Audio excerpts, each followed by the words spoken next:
Folks worry that pesticides sprayed on our foods might cause cancer, and I think that's a legitimate concern.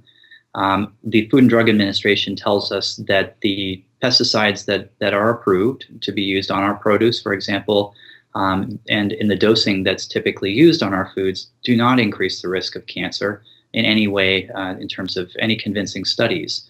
That said, there are farm worker studies out there that, for these folks who work on the farms and are exposed on a daily basis to pesticides, they do have an increased risk of developing a variety of different cancers in some studies.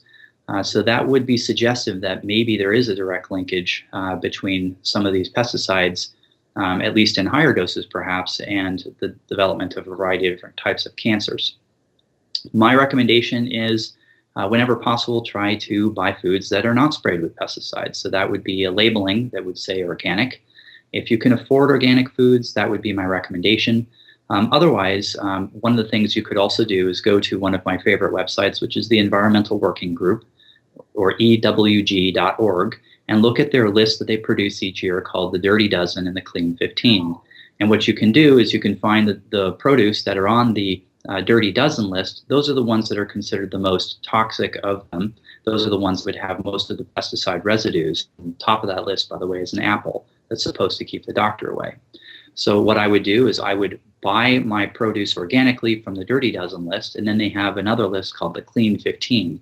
Those are the cleanest of the produce, and those you could save your money and just buy those in terms of conventional.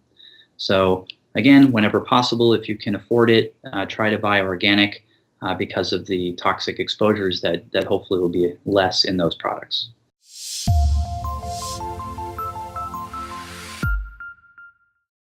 For an interactive tool to learn more about your colon cancer and your personalized treatment options, go to mycoloncancercoach.org.